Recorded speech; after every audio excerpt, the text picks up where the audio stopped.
Yeah, well, they kind of worked it into the end. You know, they do like they used to do the shooting at goal and stuff at the end. Well, we had to skip that, and just before that, they were like, "Right, come on, you guys need to go. You need to get the train." So we were like, "Hey, put this jacket on and the helmets." And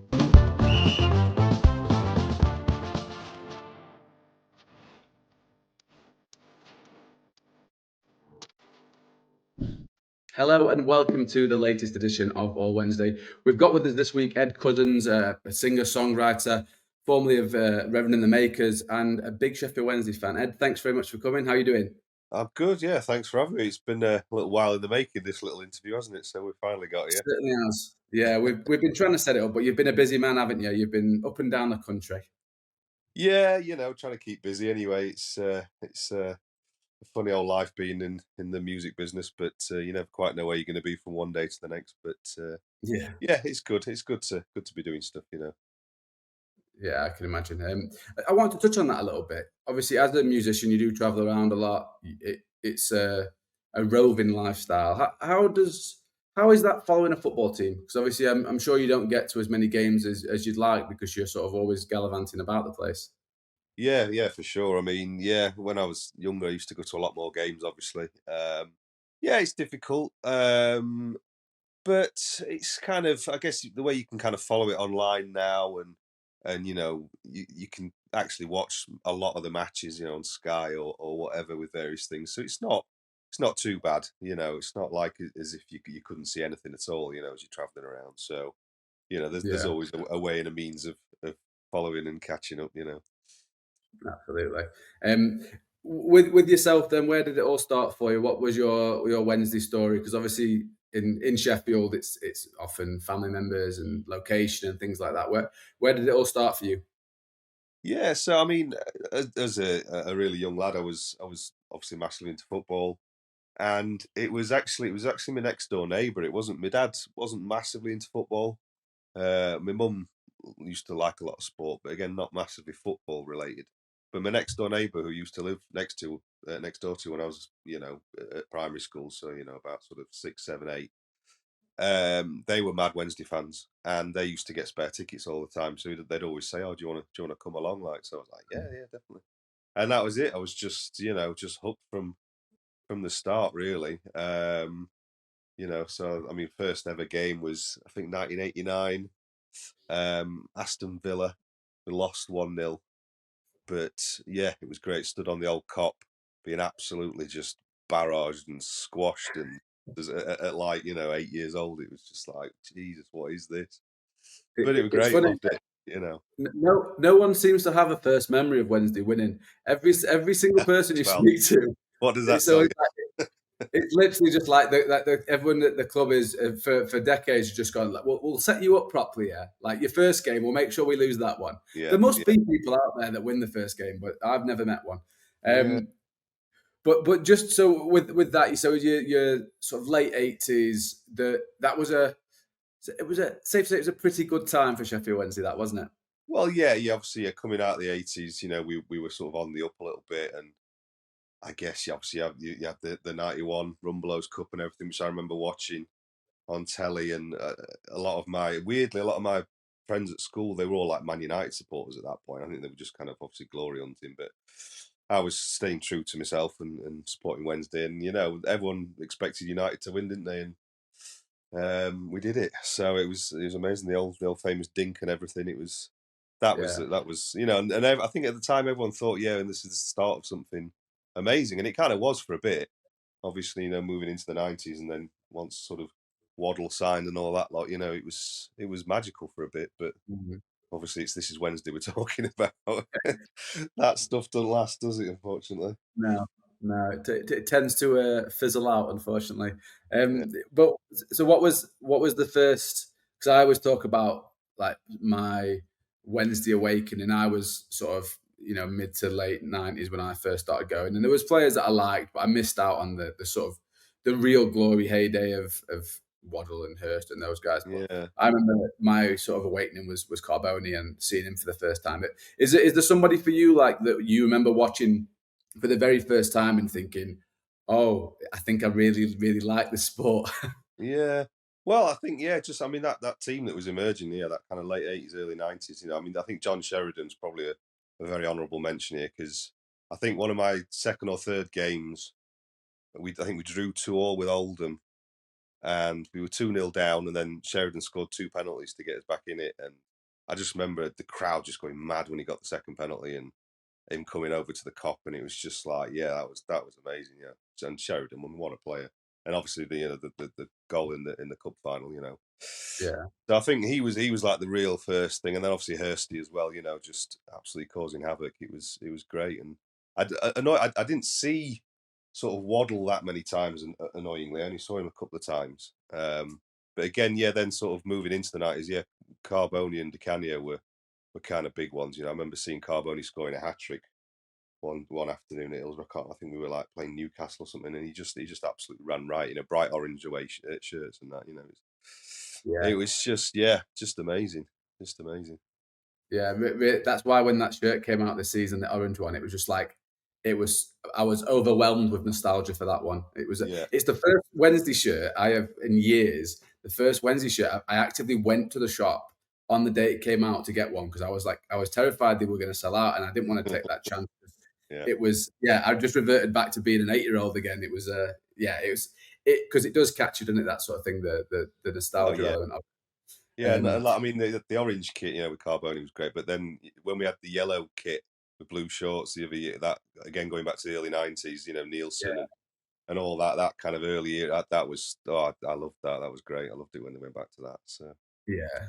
Well, it's just a surefire hit, isn't it? You know, when you yeah, when you when you look back at periods of a football club that have been successful and then just try to emulate that, you can't lose.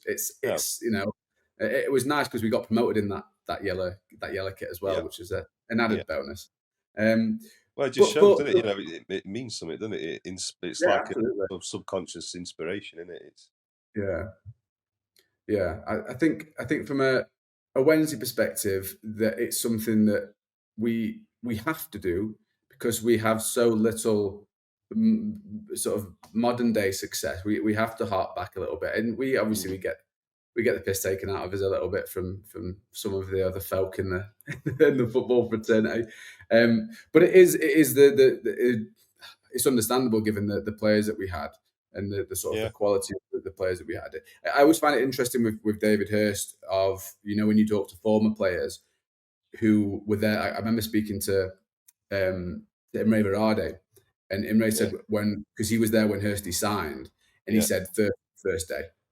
Like he comes in as a teenager. He'd obviously done quite well at Barnsley. He was yeah, yeah. signed for a fair bit of money, so he wasn't like he wasn't a nobody. But he said he came into training and he just thought, oh yeah, this this kid's got Oh, something. it was incredible. Um, It was yeah, incredible.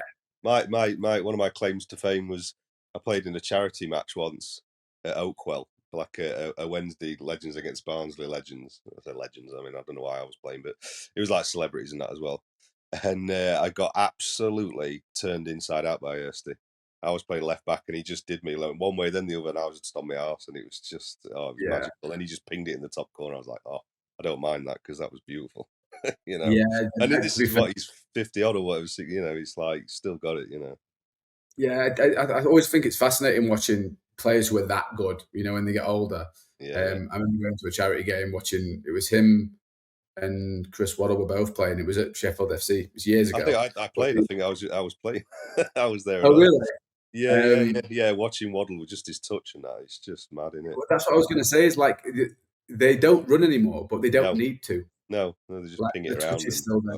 And it's amazing. yeah, Um, but sort of touching on that period as well. Just we've got a little bit of time before the break. Something I like to ask people because it is such a subjective thing. What's your favorite kit? Going back, like what's your favorite ever Wednesday shirt? yeah. Well, obviously we've touched on the orange and the yellow away kit, which I mean the yellow and blue shorts is very close to the top, I think. But I mean, I guess for me it goes back to just the first kit I got given at one. I think it was like Christmas 1987 maybe, and it was that classic, really thin blue and white sort of pinstripes, white Yeah, shorts, white socks. And yeah, it was the first kit I ever got. I loved it, and it's still. I think it just evokes memories, doesn't it? You know, when you see them kits, and do you know what? I'm good. I wish I still had it, but I don't think I've got it anywhere anymore. I'm absolutely gutted. I wish I'd still got it though, but not Yeah, that it I hit me like. But it's yeah, and you know that's the Mel Sterling, Lee Chapman, all that lot at that point. It was another good side, and yeah, that's definitely there, definitely up there. yeah, I think it's there's something about sort of your I think your first kit or the first kit that you have a good memory in, so to Yeah, speak. Like yeah, I definitely. was because I've got I went and bought one for myself because again, not going to fit in my one from '98. I went and got the the shirt. It was like I think it was from '95 to '97, and it was like just it was an absolute carnage of a football shirt. There was mixed length stripes, and then it had an SWFC here, and then a badge there, and then it was like SWFC was embossed into the shirt itself. It was an absolute shambles of a football shirt, but it was my first proper Wednesday shirt, and I Yeah, loved that kit. yeah. No, it means something, doesn't it? Yeah, no, absolutely. But I think with kits in general, it's such a thing now, isn't it? Like this, the retro kit culture and all that kind of Oh yeah. stuff. How much do you Well, reckon your collection would have been worth if you'd kept all the ones you had? oh God, I don't know. I mean, I've absolutely no idea. The guy to ask there is Pete McKee's lad, Charlie. He's the collector of old shirts. He's the lad Oh, to is know. it? Oh yeah, yeah. He's got loads. He's got Excellent. I loads might of have stuff. to get him Yeah, on get for a him future on. Yeah, episode. he'll tell you a few stories. Yeah, yeah, We can we can go through them. I'll get him to line them up on yeah, screen. yeah. Um, Honestly, crazy.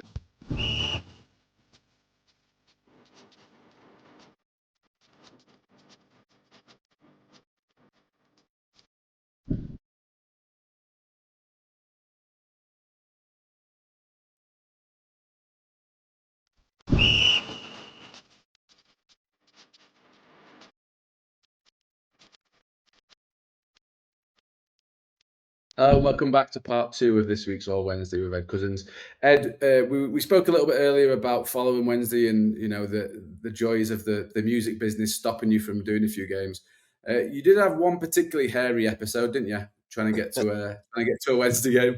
Oh God, yeah. Well, so going back to 2012 promotion season when we pipped United to the post, as it were. It was the last day of the season, Wickham game, but we were down in London doing SoccerAM that morning. Obviously, it start early, finishes at about what 12:30, half 11, 12:30. We had to get back for like the train to make sure we could get back in time for the game. But the only way we could do it was the show arranged for us to get these like crazy motorbike courier things that turned up, and it was like the last shot of the show was us getting on these bikes, putting a helmet on, and then they just sped off, and we were like, we didn't really know what They to actually expect. included it in the show itself. Yeah, well, they kind of worked it into the end. You know, they do like they used to do the shooting at goal and stuff at the end. Well, we Yeah. had to skip that, and just before that, they were like, right, come on, you guys need to go. You need to get the train. We were like, hey, put this jacket on, the helmets, and on the back of these bikes, and Jesus, they just set off, and obviously they do it every day, so they know what they're doing. And but they were just flying through the traffic, like weaving in and out, and just sat on the back, like gripping with all his strength. It was absolutely G-force terrifying, going. terrifying. But we were running down the platform. We made it just as it was pulling away this train, and I think we did miss the start of the match about first 5 minutes, but got a taxi from the station, made it, got on there. We were the only tickets we could get were sat on the west stand on the lower down there. So we were right at the front. And yeah, what a day that was. That was amazing. But yeah, the whole journey was just madness and things you do for Wednesday.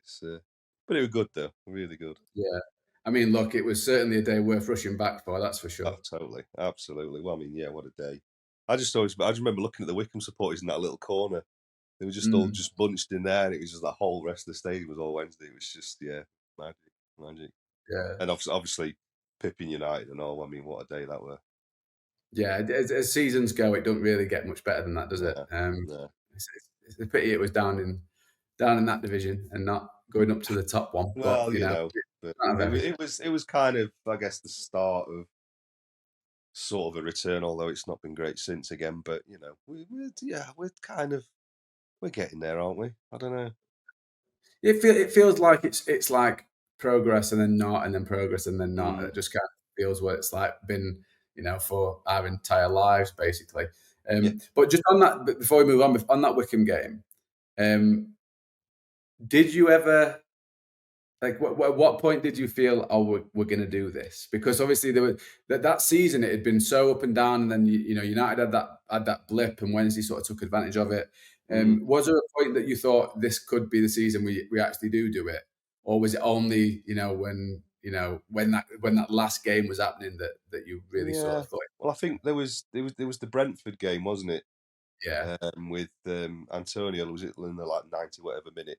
When that went, I think that was like, okay, this something feels right here. This is like, yeah, but then you just never know, do you? So it was, as you say, it was such an up and down season. But I think once we got the first goal and then the old scoreboard, it came up, didn't it? Shh. And then yeah." they'd gone 1-0 down, and it was just like, and I think at that point, everyone kind of knew, everyone felt it was happening. So, yeah, what a day. But yeah, it is. It's just one of those games that you remember where you were, and when I think it was Now Ranger scored, wasn't it? Now Ranger got the Oh, God, second the yeah. second goal that Yeah. sort of put the icing on the cake and finished the job. And Yeah, I just remember like was it Howard who got the first as well? Was it Howard? Who it was not was it really was done it was much. Antonio, wasn't it? No, I think I'm sure it was Howard because he just ran up the other end and I remember just absolutely smashed it in the top corner or something. And everyone was like, "What's going on here? He scored. What's happening?" It was like Yeah, Jesus. Yeah. I think it might have been Antonio with the first, but Oh, yeah. maybe I'm thinking of a Um, different game, but well, there was quite a few to remember that season. yeah, But sort of we've had moments since, haven't we? There was Wembley sorry, Wembley when they almost got to the Premier League, which was a yeah, big one. yeah, The last Wembley visit was fun, but the game before it was ridiculous, wasn't it? I feel like I speak about this game way too much. But I mean the Peterborough home leg, it was just like nothing else, was it? oh, mate, honestly, that was just. It's the kind of thing that everyone always talks about football and writing scripts and everything, and it was like a script out of a film. You just couldn't have written it. You couldn't have imagined it, and especially when with that bit of commentary when in the first leg when we were 4-0 down, and they were like, this is an impossible mountain now, and all the rest. Yeah, Just like it's proper Hollywood stuff, isn't it? It's and yeah, I mean, what a result that was. You just it's them things that keep you going in it. No matter yeah, how bad, you just always, you focus on that. Yeah, the rose tinted goggles come out, and you just, mm, just keeps you loving yeah, the club and the passion that they showed, and and Palmer as well. Bless him. What a moment for that. So good. yeah. Yeah, just that it just like you say, it gives you that injection, doesn't it? When it's waning a little bit, something like Yeah, that happens, you go, yeah, yes, this is why I'm yeah, hooked. This is why they've got me. Um, but I did want to chat to you a little bit about your music. It's been a busy, well, I say it's a new year now, isn't it? But last year was a busy year for you. yeah, yeah. So I had my second solo album came out last year, which was really good, received really well. Did okay and everything. So just spent some time touring, and doing a few festivals, and yeah, just I'm just keeping going. Really, I'm at that point in my career where I don't have to sort of got nothing to prove really. I've kind of Mm, obviously been with the band and stuff over the years. I've kind of done everything that you could kind of want to do really. So it's more just about fulfilling my own kind of creative desires and needs now. I'm just exactly what I want to do for a change. mm, And that's kind of what I'm doing. So yeah, I'm just working on another album as we speak and doing a few other bits and bobs, lots of writing. So yeah, it's exciting. I'm excited to just keep going. Really. yeah, it's something I've asked sort of quite a lot of when I've spoken to different musicians and people in the creative scenes in Sheffield.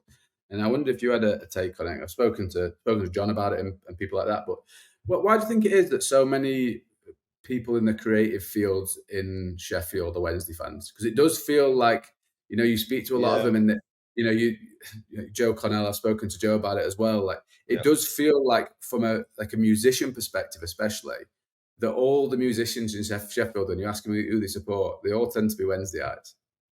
yeah. I don't know. It's strange, isn't it? I mean, I've often That's thought that from because just obviously good you've got taste, obviously. You say again?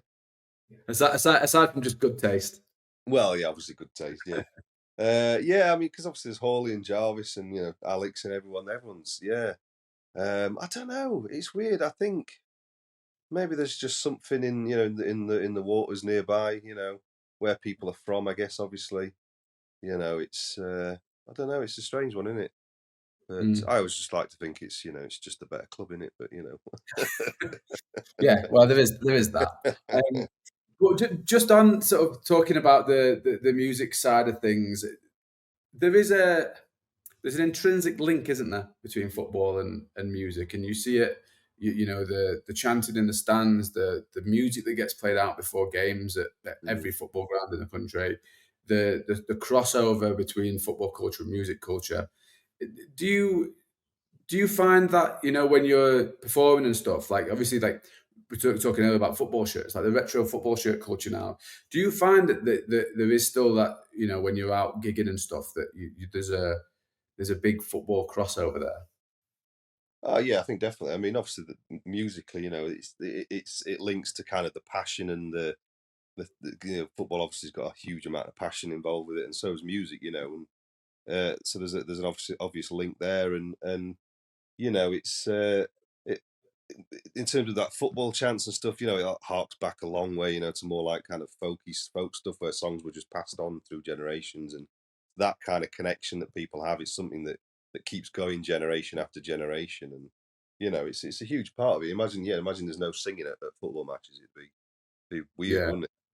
And I think there's definitely crossover at gigs. Obviously, with doing some of the old Rev gigs in back in the day, used to get a lot of like football-y chants, and there's definitely a sort of a connection between the two. And maybe it's again it's that kind of slightly working class thing traditionally as well. That's a part of it as well.